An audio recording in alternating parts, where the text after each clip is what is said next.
नमस्कार, आप देख रहे हैं के न्यूज। मैं हूं आपके साथ सोनी चौहान। देवभूमि के दंगल में आपका स्वागत है और आज जिक्र दंगल में विधायक जी के बोल खोल रहे पोल।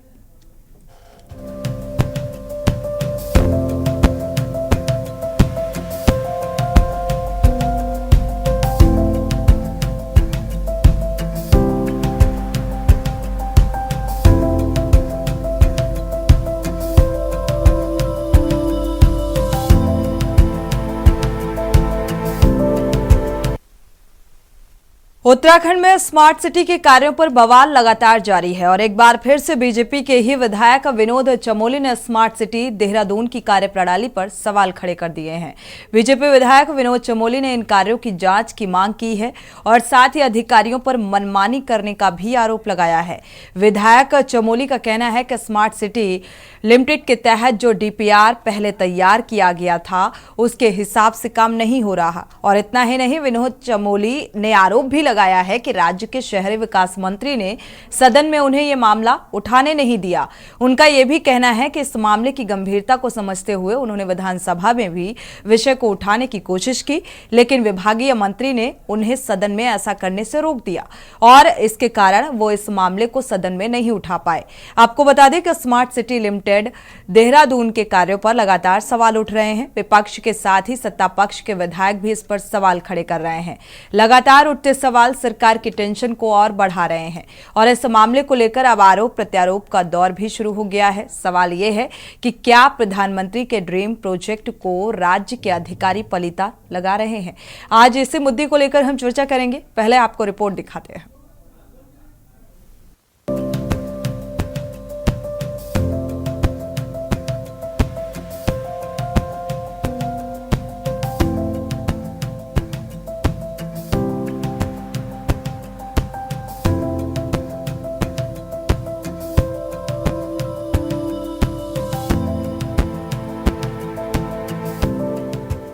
स्मार्ट सिटी के काम उत्तराखंड सरकार के लिए सिरदर्द बनते जा रहे हैं। विपक्ष तो इसके लिए सरकार की घेराबंदी कर ही रहा था कि अब सत्ता पक्ष के विधायक भी स्मार्ट सिटी के कार्यों पर सवाल उठा रहे हैं। दरअसल बीजेपी विधायक विनोद चमोली का कहना है कि स्मार्ट सिटी देहरादून के तहत होने वाले कार्यों से छेड़छाड़ की गई है।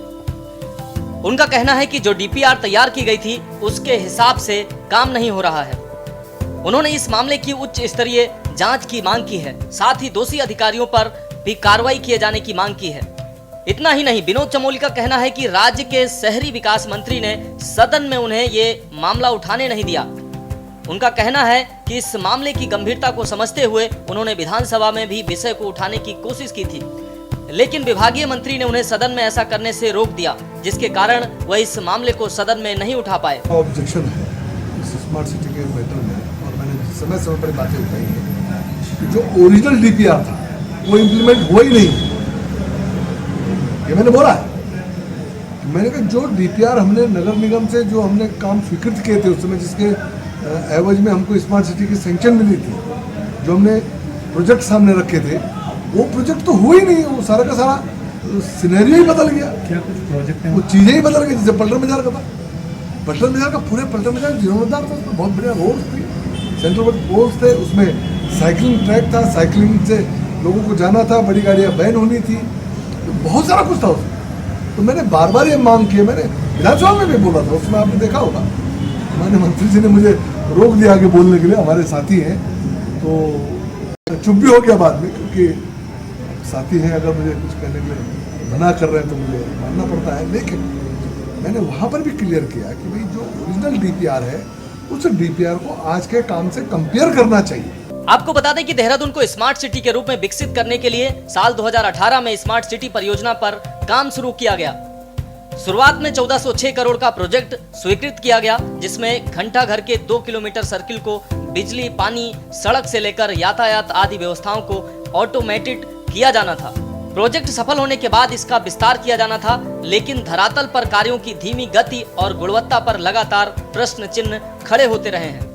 वहीं बाद में केंद्र सरकार ने उत्तराखंड के एकमात्र स्मार्ट सिटी प्रोजेक्ट को झटका देते हुए इसका बजट आधा करते हुए 1000 करोड़ से घटाकर 550 करोड़ कर दिया था। वहीं स्मार्ट सिटी के कार्यों को लेकर व्यापारियों ने सवाल उठाए हैं। साथ ही सत्ता पक्ष और विपक्ष इस मुद्दे को लेकर आमने सामने हैं।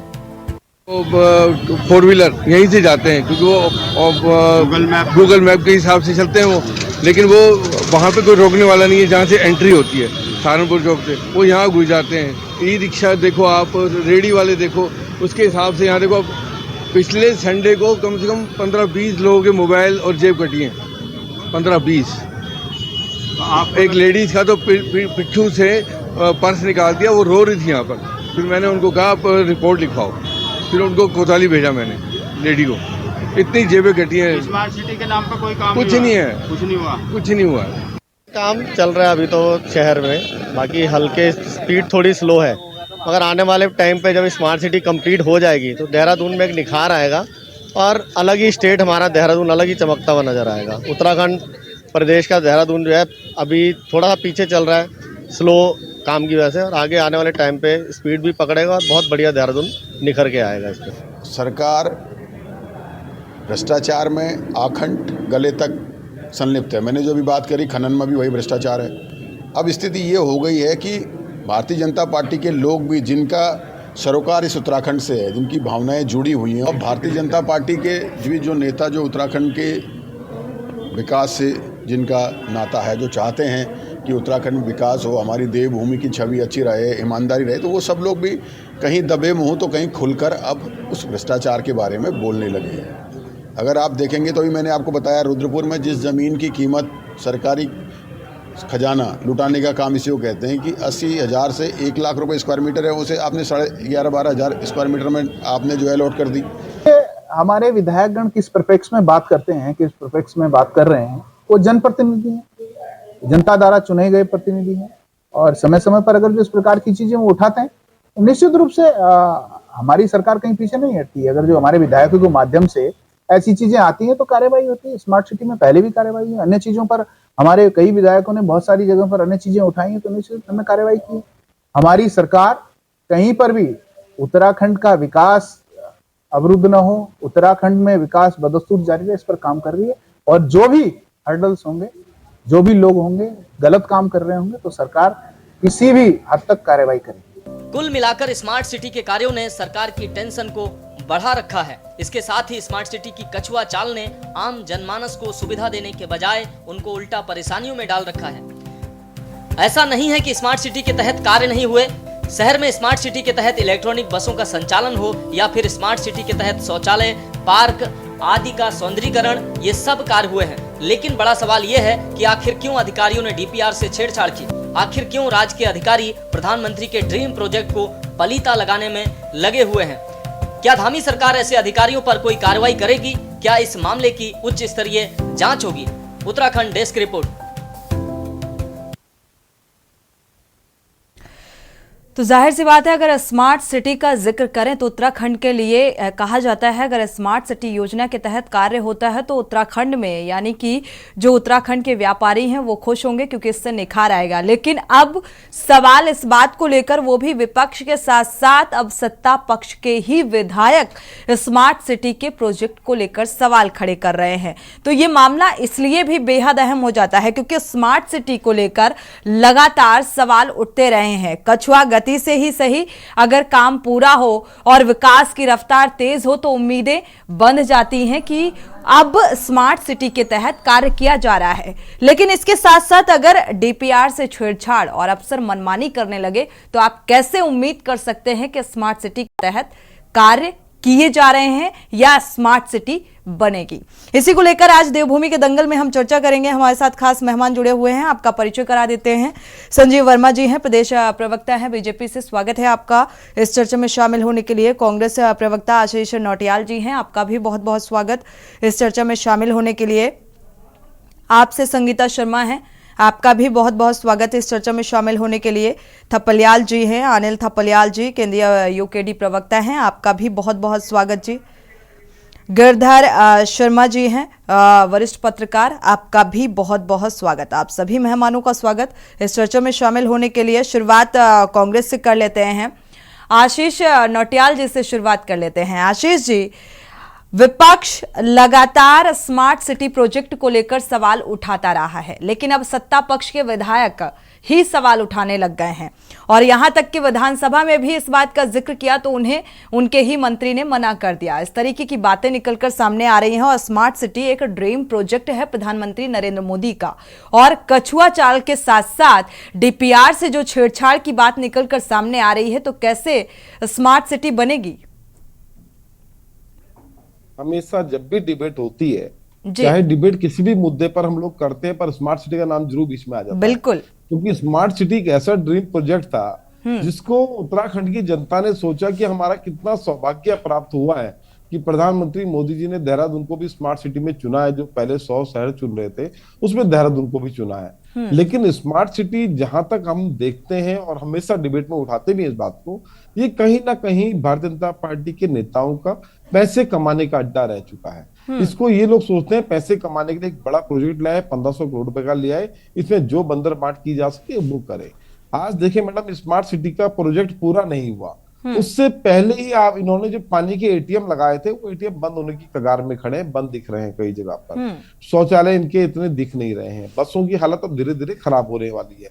मतलब आप 5-6 साल में कोई प्रोजेक्ट को बनाएंगे तो ना पहला वाला तो खत्म हो जाएगा, पहली वाली पेंटिंग खत्म हो गई, 6 साल बाद आपने नई पेंटिंग करी तो उन दोनों पेंटिंग कैसे सामंजस्य बनाएंगे आप उस चीज को? पता लगा फिर पहले वाली करनी पड़ जाएगी। तो सिर्फ पेंटिंग करने को अगर आप स्मार्ट सिटी बोलते हैं, या आपने जिस प्रकार से पूरे बाजारों के अंदर एक तरीके के बोर्ड लगाने का काम किया, आप बाजारों की हालत देखिए मैडम, किसी की दुकान छोटी है, किसी की ऊंची है, किसी की कैसी है।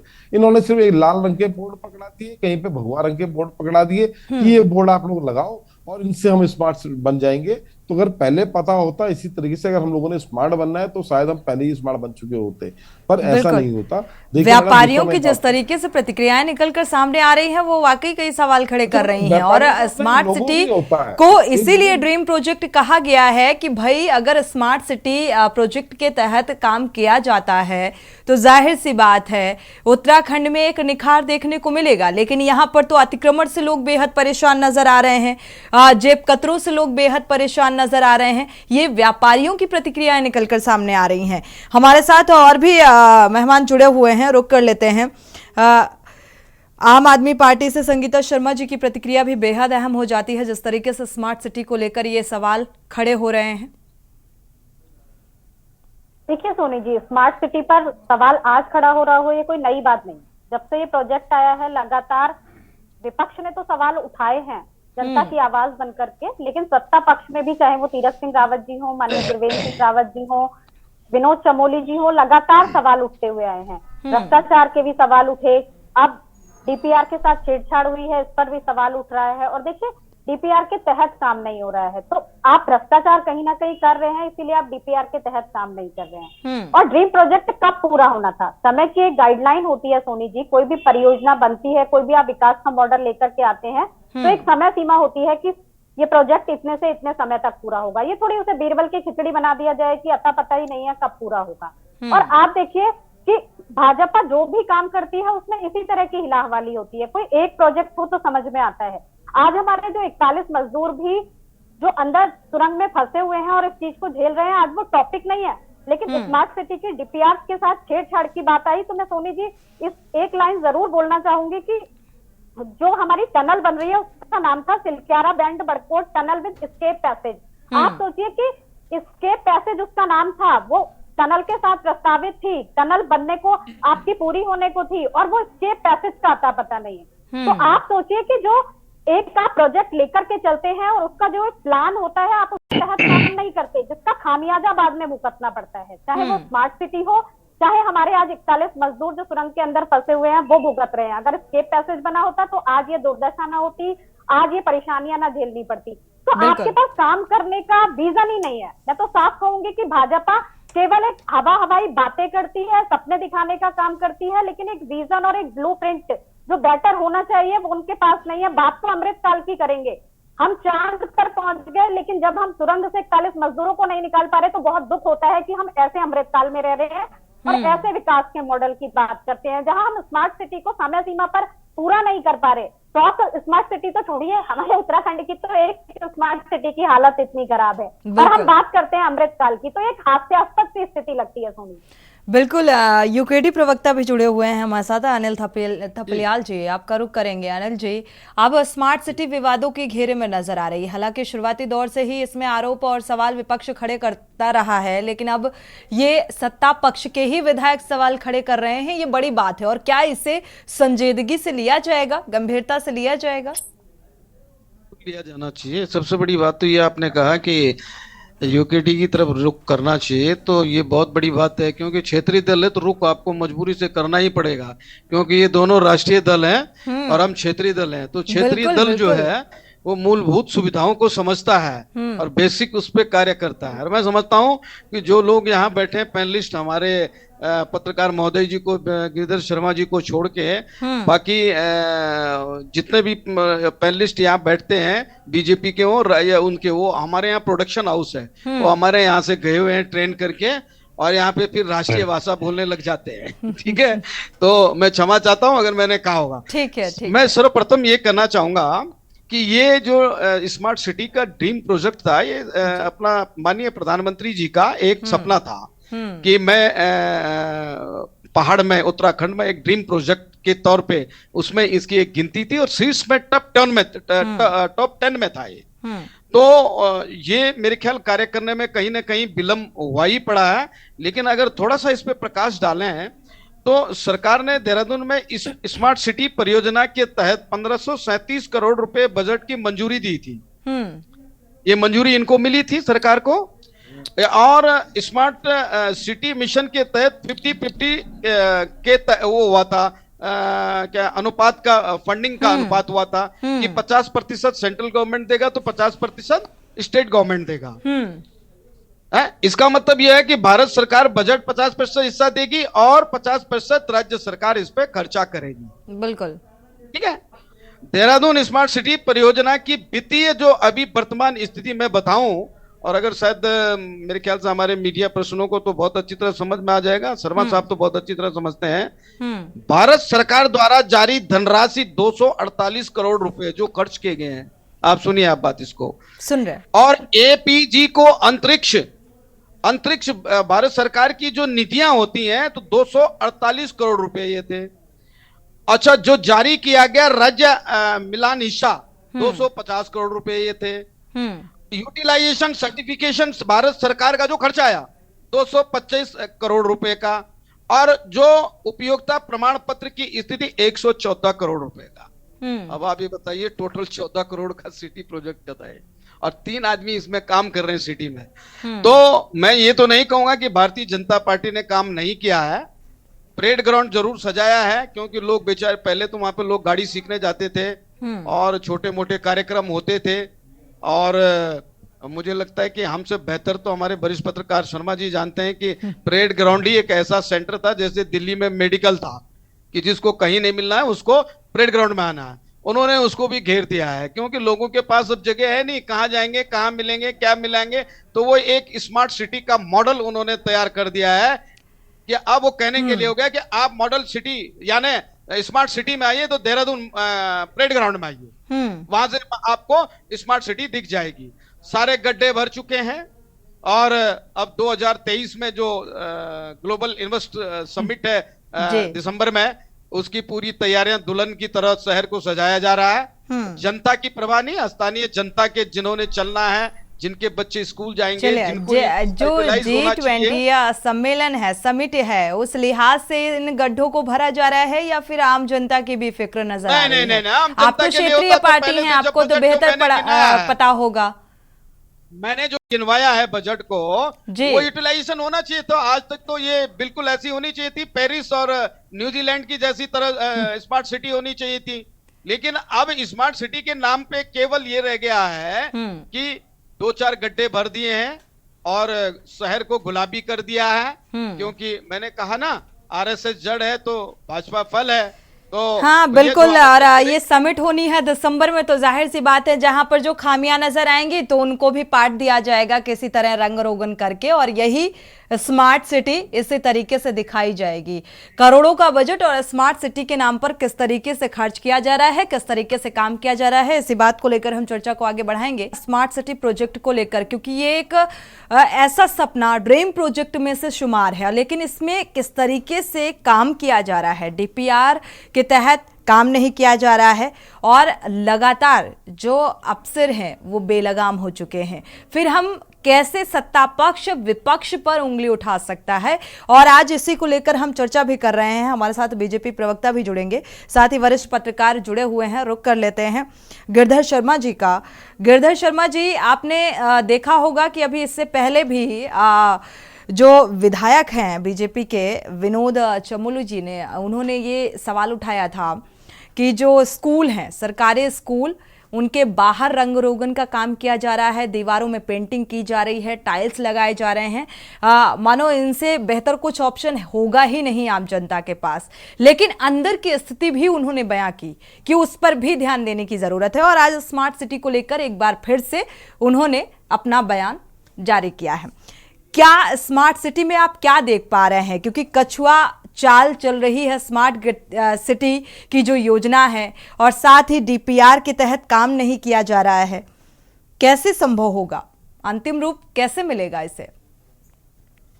देखिए, स्मार्ट सिटी जो है, पहली बार सत्ता आई थी भाजपा की, जब पहली बार प्रधानमंत्री मोदी बने थे, तब उन्होंने जो टॉप 10, जैसे कि कांग्रेस के प्रवक्ता ने बताया कि टॉप 10, जो यूकेडी के प्रवक्ता ने बताया कि जो टॉप 10 सिटी थे, शुरुआत में ही जो दौर पे जो स्मार्ट सिटी की घोषणा हुई थी, उसमें देहरादून का नाम आया था, और उत्तराखंड के लोग बड़े खुश हुए थे, खासतौर से देहरादून राजधानी के, कि चलो स्मार्ट सिटी देहरादून को मिला है। तो प्रधानमंत्री का ध्यान और भारतीय जनता पार्टी सरकार का ध्यान इस ओर है। लेकिन मुझे अफसोस के साथ कहना पड़ता है कि इतने वर्षों के बाद भी स्मार्ट सिटी अभी ज्यों की त्यों है। देखिए, स्मार्ट सिटी का क्लियर कट मतलब है कि जनता को जो भी सुविधा चाहिए वो स्मार्टली मिले। बिल्कुल। उसमें जैसे अगर उन्हें कहीं जाना है तो उसमें जाम ना मिले, बिल्कुल, उन्हें बिजली लगातार मिले, उनके स्कूल जो है इतने स्मार्ट हो कि जब बच्चे जाएं तो वहां पर जो है तुरंत शिक्षा मिले, बढ़िया ढंग से टीचर हो, पूरी व्यवस्था हो, कुर्सियां बढ़िया हो। और अगर वो आरटीओ ऑफिस जाते हैं, किसी भी ऑफिस में जाते हैं, तो उन्हें स्मार्टली सारे काम, मतलब स्मार्ट का मतलब जैसे हमारे स्मार्टफोन है, हम एक ही उसमें हाथ में लेकर सारे काम कर लेते हैं। हमें किसी से बात करनी है, व्हाट्सएप है, फेसबुक है, सब कुछ स्मार्टफोन के अंदर होता है। वही स्मार्ट सिटी का कंसेप्ट है कि जो जनता है उसे सारी सुविधाएं बहुत इजीली मिल जाएं, बहुत उससे मिल जाएं। लेकिन ये कर क्या रहे हैं कि जैसे अब दो महिलाएं बैठी हैं, थोड़ा उदाहरण देना चाहूंगा कि जब शादी ब्याह होती है तो हम बुटीक में जाके बहुत सजा देते हैं, बहुत सुंदर बनता है, तो ऐसा लगता है कि बहुत ही सुंदर है, और उसे पेंट, मतलब जो हमारी, मैं भी बेटियों का बाप हूं, बड़ी सुंदर बना देते हैं, ऐसा लगता है कि मेरे से इससे सुंदर कोई है नहीं आज। और होना भी चाहिए, खैर सुंदरता तो दिखनी भी चाहिए, लेकिन जब वो अगले दिन नहा धो के आती है तो फिर नॉर्मल हो जाती है। लेकिन उसका दूसरा पहलू भी उसका भी जिक्र करिए कि जब नींव अच्छी होती है तो इमारत अच्छी रहती है। बिल्कुल, तो इस पर भी ध्यान देना चाहिए। अब आप पेंटिंग कर दीजिए, सड़क के ऊपर पतली पतली खाल बिछा दीजिए, बिल्कुल, है ना, जो दीवारों पे पेंटिंग कर दीजिए। जैसे ही एक बारिश होगी, जैसे ही धुलेगा, जैसे ही वो होगा, फिर सड़क खुद गड्ढे आ जाते हैं, फिर वो आ जाते हैं। मैं सोचता हूँ स्मार्ट सिटी का कंसेप्ट ये नहीं है। स्मार्ट सिटी का कंसेप्ट है कि व्यवस्था ऐसी हो शुरुआत से ही कि वो इतनी मजबूत ढांचा हो उसका, जो आज जैसे आपने बताया, नींव इतनी मजबूत हो, चाहे वो निकासी हो। अब देखिए, बहुत बारिश होती है यहाँ पर, अगर निकासी की तरफ ध्यान देंगे, अब निकासी की तरफ भी अंडरग्राउंड बनाए हैं पाइप, इसमें दो राय नहीं है, लेकिन कब व्यवस्था होगी, कब सुविधा होगी? इतने दिन हो गए, मेरे को तो लग रहा है कि, मुझे याद है खजानदास और वो क्या नाम, मेयर उनियाल गामा ने भी एक बार धरने की वो धमकी दी थी कि हम धरना देंगे, काम सही नहीं चल रहा है, और उन्होंने लैंड डाउन चौक पर धरना दिया था, एक 2 घंटे का, जिसमें मुख्यमंत्री ने कहा था, त्रिवेंद्र सिंह रावत ने, कि आप धरना मत दो, मैं इसे तुरंत जो है, जो इसकी जो कंपनी है उसको मैं टाइट करूंगा। लेकिन देखिए, ज्यों की त्यों स्थिति है, और इस तरह से स्मार्ट सिटी बनेगी तो मैं विनोद चमोली को बड़ा प्रखर और ओजस्वी नेता मानता हूं, क्योंकि वो भारतीय जनता पार्टी में होने के बावजूद भी विरोध करना जानते हैं कि अगर काम ना हो तो विरोध कैसे करा जा सकता है। मेयर में भी उनकी मैंने वो देखी थी, और ये तब करते हैं विरोध भारतीय जनता पार्टी के लोग जब अति हो जाती है। बिल्कुल। मुझे लगता है कि अभी पिछली बार गिरधर शर्मा जी आप भी डिबेट में थे और ये स्मार्ट सिटी का ही जिक्र हो रहा था और विनोद चमोली जी ने ही ये सवाल उठाया था इन सारी चीजों को लेकर और आपने बखूबी सुना था। तब बीजेपी प्रवक्ता का यही कहना था कि हमारे जो विधायक हैं, हमारे जो प्रवक्ता हैं, नेता हैं, वो कितने ज्यादा ईमानदार हैं और ईमानदारी से वो गलती को उजागर करने का काम कर रहे हैं और इस पे गौर फरमाया जाएगा।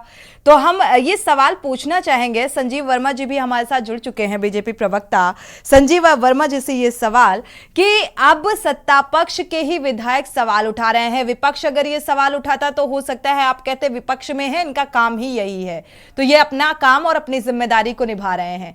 क्या आप भी यही कहेंगे कि ईमानदारी को उजागर कर रहे हैं? और अगर कर रहे हैं ईमानदारी को उजागर तो फिर क्यों सदन में रोका गया इस बात का जिक्र करने के लिए, इन खामियों को उजागर करने के लिए? स्मार्ट सिटी सवालों के घेरे में है। संजीव जी क्या कहेंगे? अनम्यूट करिएगा जी।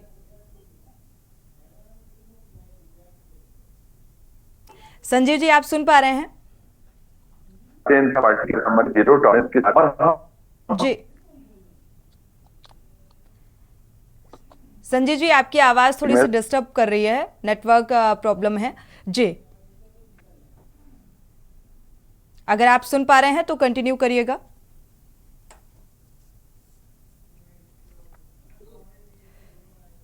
चलिए, मुझे लग रहा है नेटवर्क प्रॉब्लम की वजह से थोड़ा सा दिक्कतें आ रही हैं और आवाज़ संजीव जी तक नहीं पहुंच पा रही है। अगर आवाज़ पहुंचेगी तो ज़रूर इस सवाल का जवाब लेंगे। हमारे साथ यूकेडी प्रवक्ता भी जुड़े हुए हैं और आप प्रवक्ता भी जुड़ी हुई हैं और साथ ही वरिष्ठ पत्रकार भी जुड़े हुए हैं। संगीता शर्मा जी का रुख कर लेते हैं। संगीता शर्मा जी, क्या लगता है स्मार्ट सिटी को अमली जामा कब तक पहनाया जा सकेगा? जो कछुआ चाल, जो रफ्तार नजर आ रही है, और क्या ये मान लिया जाए कि जो अफसर हैं वो सुनने को तैयार नहीं है सत्ता की? सोनी जी, अफसरों के बीच और सरकार के बीच हमेशा देखने को मिला है कि सामंजस्य नहीं रहा है और जिसके तहत उसका खामियाजा हमेशा उत्तराखंड की जनता को भुगतना पड़ता है क्योंकि वो काम नहीं हो पाते। और देखिए, स्मार्ट सिटी का प्रोजेक्ट तो अब तक कब का पूरा हो जाना चाहिए था। उसकी डेडलाइन जो थी, जो तारीख थी, वो कब की निकल चुकी है, लेकिन आज भी तारीख पे तारीख मुद्दा बना हुआ है। और जिस तरह से स्मार्ट सिटी के नाम पे लगातार 500 करोड़ का बजट वापस हो जाना केंद्र सरकार द्वारा, क्योंकि ये काम ही नहीं कर पा रहे जिस तरह से काम होना चाहिए, ना इनकी रफ्तार है और ना काम करने की नीयत है। और सदन में इस मामले को जब उठाया जाता है तो विभागीय मंत्री उसको रोक देते हैं। तो भाई, आपके विधायक ईमानदार हैं, आपके विधायक सवाल उठा रहे हैं। मैं तो विनोद चमोली जी का धन्यवाद करूंगी कि उन्होंने इसे सदन में उठाने की कोशिश तो की, और उसके बाद भी जब ये जीरो टॉलरेंस की सरकार अपने आप को कहते हैं तो ये इनका सोनी जी दोहरा चाल चरित्र चेहरा नजर आता है कि आपके एक विधायक बखूबी उस मुद्दे को उठाना चाहते हैं जनता की आवाज बनकर, क्योंकि वो जनता के प्रतिनिधि हैं, और दूसरे विभागीय मंत्री जो हैं वो उसको आवाज को रोक दे रहे हैं। तो आप अपनी ही आवाज को दबाने का काम कर रहे हैं कि आपका जो भ्रष्टाचार है वो जनता के सामने ना आ जाए, लेकिन आप कब तक उसको छुपाने की कोशिश करेंगे? चलिए, संजीव वर्मा जी हमारे साथ जुड़े हुए हैं, एक बार रुक कर लेते हैं संजीव वर्मा जी का। संजीव वर्मा जी आप सुन पा रहे हैं? जी जी मैं सुन रहा हूँ। स्मार्ट सिटी सवालों के घेरों में जिस तरीके से कछुआ रफ्तार है और डीपीआर के साथ छेड़छाड़, अगर जीरो टॉलरेंस की नीति है तो उसी तरीके से काम होना चाहिए। फिर क्यों कहते हैं आप लोग कि जीरो टॉलरेंस की नीति के तहत भारतीय जनता पार्टी काम करती है? सोनी जी देखिए, मैंने कहा जीरो टॉलरेंस की हमारी सरकार है। मैं अपनी बात के ऊपर पूरी तरह से अड़ी हूँ। हमारी सरकार किसी भी तथ्य को छुपा के नहीं बल्कि उजागर करती है। यदि सरकार के सामने किसी भी प्रकार का कोई भी तथ्य आता है तो हमारी सरकार उसकी जांच भी करती है और उसके ऊपर कार्यवाही भी करती है, जबकि पूर्ववर्ती सरकारें तमाम जितने भी किसी प्रकार की अनियमितताएं होती थी तभी तो वो पूर्व में है, काम उनके ऊपर पर्दा डालने का काम करती थी। हमारे जितने भी विधायक हैं, जितने भी हमारी जनप्रतिनिधि हैं, जो वो जनता की एक आवाज है, और जनता यदि किसी भी प्रकार की उनसे कोई शिकायत रखती है, कोई अपनी परेशानियां रखती है, तो वो उसका प्रखरता के साथ समाधान करने की और भी सरकार के सामने अपनी बात को रखते हैं। और मैं सोचता हूँ एक अगर ऐसा था संजीव जी तो क्यों सदन में रोक दिया गया, बोलने दिया जाता। आपके ही पार्टी के मंत्री उन्हें रोकने का काम करते हैं क्योंकि ये खामी है। वो इस बात का जिक्र करना चाह रहे थे और हालांकि आज भी कर रहे हैं, वो खामियों को उजागर कर रहे हैं, अच्छी बात है, लेकिन फिर दबाने की कोशिश क्यों की गई? सोनी जी बात देखिए, हर चीज के दो पहलू होते हैं। एक पहलू है कि हम काम नहीं करना चाहते, दूसरा पहलू है कि हम काम करना चाहते हैं, ठीक है ना। और हम दूसरा जो पहलू है उसके ऊपर हम लोग काम कर रहे हैं, हम लोग काम करना चाहते हैं। और जो कार्यदायी संस्थाएं हैं जिन कॉन्ट्रैक्टर्स को पहले स्मार्ट सिटी का काम दिया गया था, पहले तो बीच में कोरोना आ गया, कोरोना की वजह से कार्य पूरा का पूरा जो प्रोजेक्ट था एक तरह से लटक गया। संजीव जी, कोरोना का हवाला कब तक दिया जाएगा और आगे कितने सालों तक कंटिन्यू रहेगा ये? संजीव जी, ये सोचने वाली बात है। स्मार्ट सिटी प्रोजेक्ट, आपने व्यापारियों की प्रतिक्रियाएं नहीं सुनी मुझे लगता है। सोनी जी, मेरा आपसे आग्रह है, मेरे को कृपया 1 मिनट के लिए आप बोलने दीजिए। जी जवाब दीजिए जी। आप मेरे को टोक दीजिएगा। सोनी जी देखिए, सबसे पहले कोरोना आया, कोरोना की वजह से स्मार्ट सिटी का प्रोजेक्ट लटका, उसके बाद बरसातें आ गई, बरसातों की वजह से फिर लटक गया। जो हमारे डीप सीवरेज के काम थे उसी के अंदर सबसे ज्यादा लेट लगी हुई। और क्योंकि डीप सीवरेज का काम बड़ा टेक्निकल काम होता है, एक बार अगर जो गलत हो जाए तो फिर नए सिरे से फिर दोबारा से उसको करना पड़ता है।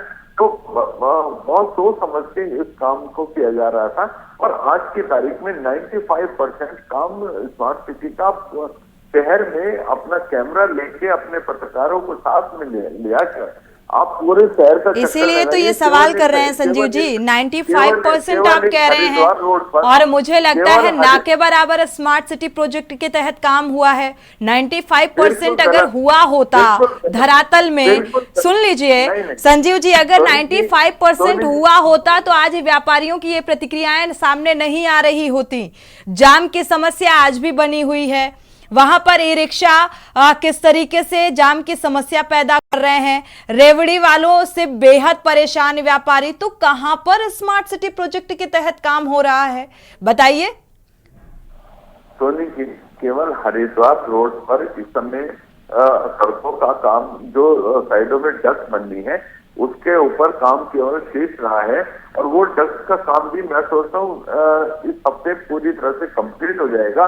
बाकी उसके अलावा पूरा शहर इस समय चाल चौबंद हो गया है। आप कितनी भी सड़कें देखें, चाहे साइडों की डक्ट देखें, नालियां देखें, आप स्मार्ट टॉयलेट की बात करें, स्मार्ट व्हीकल्स की बात करें, स्मार्ट रोड की बात करें, स्मार्ट वाईफाई की बात करें, ट्रैफिक सिस्टम की बात करें, सीवरेज की बात करें, जल निकासी ड्रेनेज की बात करें, पूरा शहर स्मार्ट इस समय आप लोग बना चुके हैं। तमाम स्मार्ट एटीएम लग चुके हैं, स्मार्ट टॉयलेट बन चुके हैं। और जहां पर मैंने साथ में ये भी कहा 95% हम लोग काम कर चुके हैं। आप चाहे पलटन बाजार में देखें, चाहे अन्य कई भी क्षेत्र में देखें, जो एक रूपता, एक समानता और एक सुंदर स्वरूप देने का काम देहरादून शहर, अभी भी देहरादून के जो व्यापारी हैं वो इस इंतजार में है कि स्मार्ट सिटी प्रोजेक्ट के तहत कब रफ्तार पकड़ेगा ये प्रोजेक्ट और हम एक देहरादून और उत्तराखंड में निखार देख पाएंगे। अभी ये आस और ये उम्मीद व्यापारियों की बाकी है और वो राह तकते हुए नजर आ रहे हैं। और आप कह रहे हैं 95% काम हो चुका है। हो सकता है आप जहां से गुजरते हो वहां पर 95% काम हो चुका होगा। हमारे साथ कांग्रेस प्रवक्ता भी जुड़े हुए हैं, आशीष नौटियाल जी। खामेखा विपक्ष सवाल उठा रहा है स्मार्ट सिटी को लेकर, जब 95% तक काम हो चुका है, विकास हो चुका है। बिल्कुल मैडम, खामोखा विपक्ष सवाल उठा रहा है और साथ में इनके विधायक भी बेमतलब इनसे क्यों बागी हो रहे हैं इस बात को लेकर समझ नहीं आ रहा है। आप बताएं मैडम, अभी संजीव भाई बता रहे हैं 95% काम हो चुका है, मुझे तो लगता है 5% भी काम नहीं हुआ है। जिस हिसाब से स्थिति है, ये बोर्ड जो मैडम लगा रहे हैं, लाल पीले बोर्ड जो लगाने की कोशिश कर रहे हैं, एक हाइट पे होते तो वो अच्छे दिखते। कोई नीचे 6 फीट की हाइट में है, कोई 7 फीट में, कोई 8 फीट में, कोई 10 फीट में। एक जैसे बोर्ड लगाने से अगर शहर स्मार्ट होता तो ये पहले ही स्मार्ट हो चुका होता। और अगर मैडम एक बात बताएं, चलो ये तो उत्तराखंड है, आप अपने 100 स्मार्ट सिटी में से कोई भी एक स्मार्ट सिटी ऐसा बता दीजिए कि वहां पर स्मार्ट सिटी का काम पूरा हो गया, आप जाके देख के आओ स्मार्ट सिटी क्या होती है, तो हम वहां पे जाके देख के आने को तैयार हैं। पर मैडम स्मार्ट सिटी का प्रोजेक्ट सिर्फ और सिर्फ बीजेपी वालों का जनता को गुमराह करने का और पैसे खाने का एक अड्डा है, इसके अलावा कुछ नहीं। और जिसकी पोल आज इनके चाहे मेयर साहब हो गए चाहे विधायक हैं, ये सब आज पोल खोलते जा रहे हैं। अगर सब कुछ अच्छा दिख रहा है तो इनके प्रवक्ताओं को अच्छा दिख रहा है और इनके अलावा किसी को अच्छा नहीं दिख रहा है। मैडम देखिए स्मार्ट सिटी के नाम पर किस तरह से लोगों की दुकानें बंद हो गई हैं, लोग अपनी दुकानों में काम नहीं कर पाए, इतने साल हो गए, लोगों की दुकानों के आगे पूरी बड़ी बड़ी नालियां खोद दी है, उनकी दुकानों में ग्राहक आने को तैयार नहीं है, लोगों के रोजगारों को बंद करने का इन लोगों ने काम किया है। अगर सचमुच में मैडम इनकी नियत स्मार्ट बनाने की होती तो कहीं 150-200 बीघा जमीन लेके उस जगह को स्मार्ट सिटी बनाते, तो इससे लाख गुना बढ़िया था कि वो जगह पूरी डेवलप चलिए होती। इस बात के जवाब ले लेते हैं, फिर आगे बढ़ते हैं। बनती यूकेडी प्रवक्ता का और रुख कर लेते बहुत बढ़िया हैं। देखने होता। संजीव जी, आप इस तरीके से जैसा स्मार्ट बना- सिटी बना रहे हैं आप लोग, और या तो फिर आपने ही विधायक को आप बताना भूल गए कि 95% तक भाई काम हो चुका है और आप यही बोलिएगा, संजीव या भाई फिर अपनी वो गाड़ी में बागी बैठा के हैं। ले जाएं और सारा शहर दिखा दें अपने विधायक जी को, हम तो देख नहीं पा रहे हैं, शायद आपके विधायक जी समझ संजीव पाएं। जी जी सोनी जी, मेरा आपसे विनम्र आग्रह है, जी आप क्या अपना कैमरा ले आकर पूरे शहर का निरीक्षण कीजिए और हरिद्वार रोड के अलावा कोई भी एक मेरे को ऐसा रोड बता दीजिए जिस रोड पर एक सिंगल गड्ढा तो फिर आपको आपके मिल जाए। विधायक क्यों सवाल उठा रहे हैं? आपके ही स्मार्ट सिटी प्रोजेक्ट को लेकर सवाल आपके विधायक क्यों उठा रहे हैं? हो सकता है उन्होंने कोई अगर गंदा सपना आपने देखा होगा, मैडम। 95% सपने में तक देखा होगा, स्मार्ट उसमें सिटी देख प्रोजेक्ट के तहत काम किया, विकास किया, तो उन्हें सवाल उठाने नहीं चाहिए। सोनी जी, जी। मैंने आपसे बताया, केवल हरिद्वार रोड प्रिंस होटल से लेकर आरा घर तक यहाँ पर इस समय काम शेष है और यहाँ पर लगातार काम चल रहा है और युद्ध स्तर पे काम चल रहा है। लगातार ठीक चल रहा है, तो DPR के तहत क्यों नहीं काम किया गया? जीरो टॉलरेंस की नीति का जिक्र करते हैं आप डंके की चोट पे।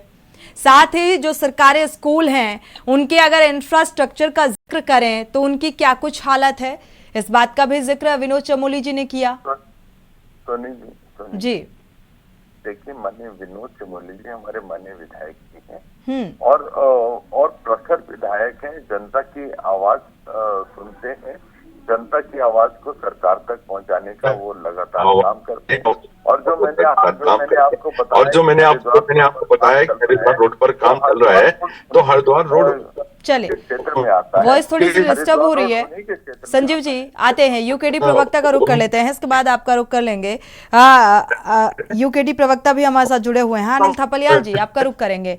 अनिल जी, आपको क्या लग रहा है, या तो विधायक जी को बताना भूल गए ये पार्टी के नेता और प्रवक्ता कि नहीं 95% ही बताना है कि स्मार्ट सिटी प्रोजेक्ट के तहत काम हो चुका है, या फिर अंदर खाने ऐसा क्या कुछ चल रहा है? स्मार्ट सिटी के तहत काम हो रहा है तो रफ्तार से होना चाहिए, ये सवाल नहीं उठने चाहिए, वो भी उनके ही विधायक उठा रहे हैं।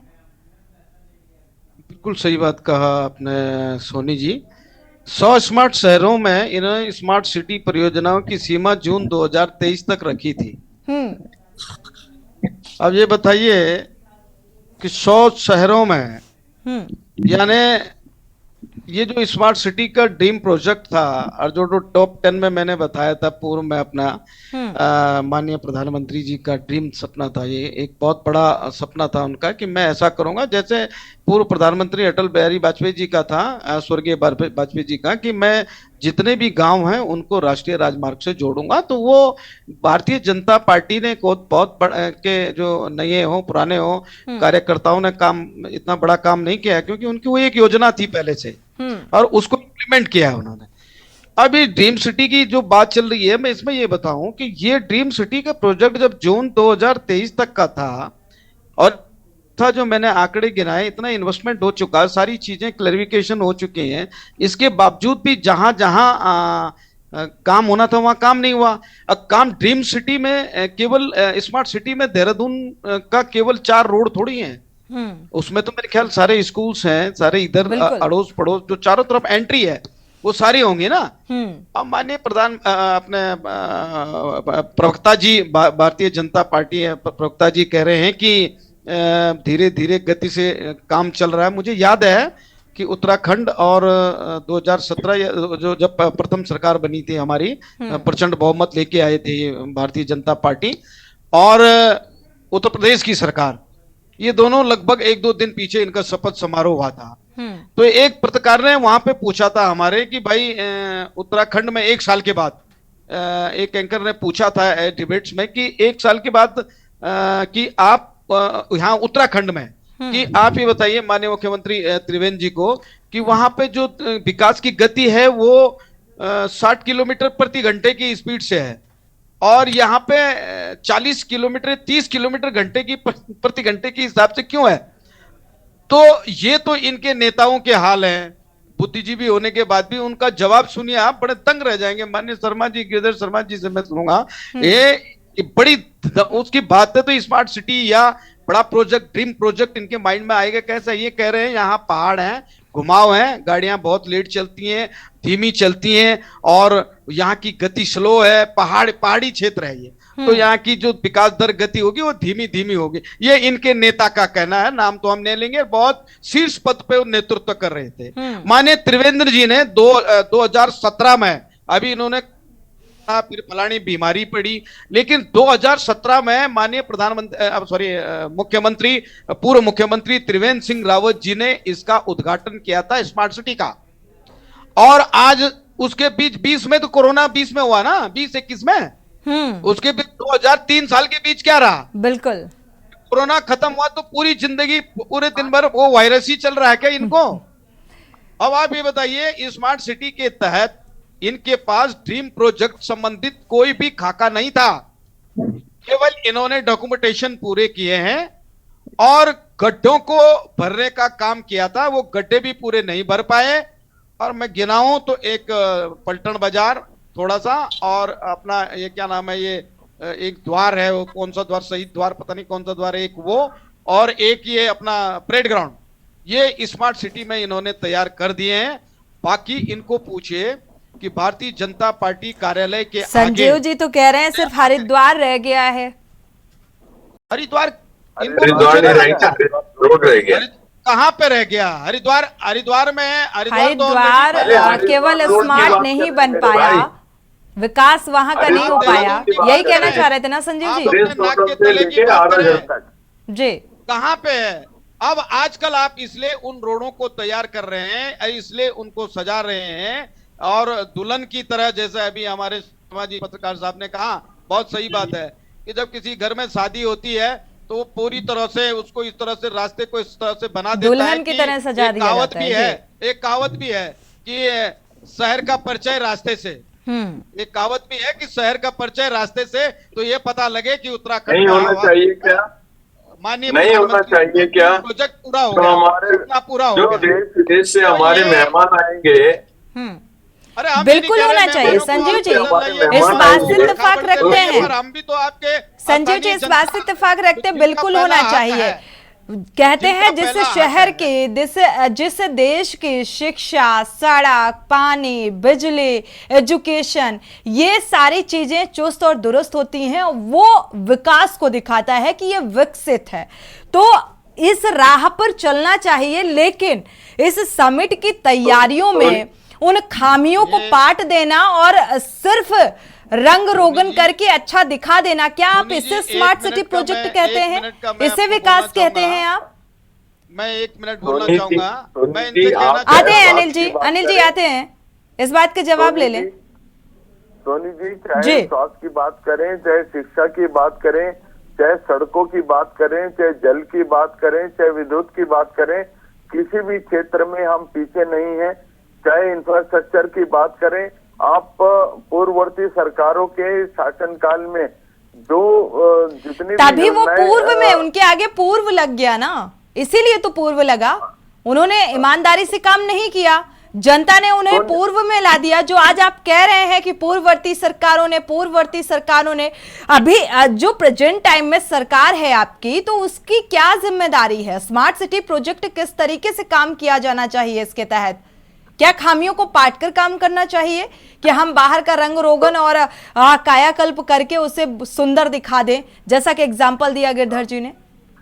सोनी जी, जैसे आप कह रहे हैं खाली रंग रोगन, तो रंग रोगन का मतलब यह है कि वो अंदर कमियां पूरी रह गई और ऊपर से हमने उन कमियों के ऊपर चादर डाल दी। वो काम हम यही तस्वीर सामने आ रही है। हम बिल्कुल नहीं कर रहे हैं। हम जो काम कर रहे हैं पूरी पारदर्शिता के साथ कर रहे हैं, पूरी ईमानदारी के साथ कर रहे हैं। हम तो विपक्ष के सवालों पर भी ये सवाल नहीं कर रहे संजीव जी, हम तो आपके ही विधायक ही सवाल उठा रहे हैं ये। और अगर ऐसा काम अंदर खाने से बहुत बेहतरी से काम हो रहा है तो वो ये सवाल नहीं उठाते।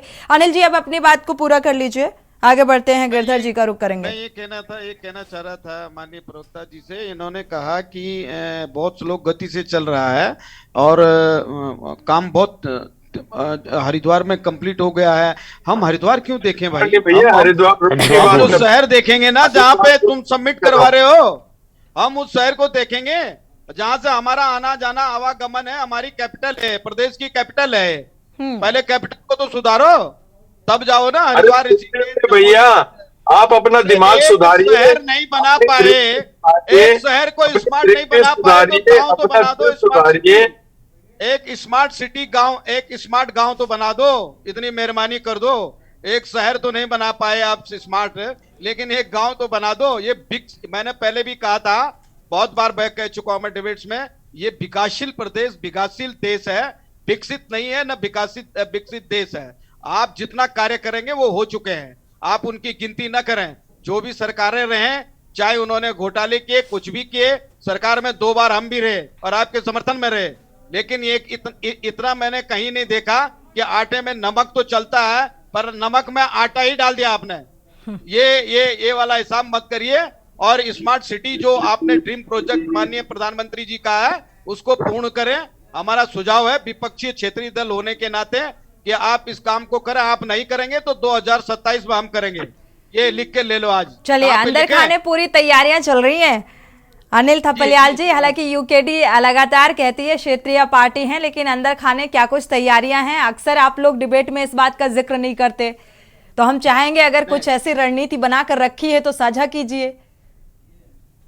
नहीं, हमने ये बहुत तरीके से अभी जरा निकाय चुनाव में, क्योंकि सत्ता ये बार बार कहते हैं, फिर भी एक दिन बहुत अच्छा प्रश्न आपके एंकर ने ही पूछा था और आपने ही भी पूछा था कि इतने सालों से यूकेडी 44 वर्ष पूरे हो चुके हैं, इसके बावजूद भी आप पे कोई विश्वास नहीं कर रहा। आपने अपना विश्वास क्यों खोया?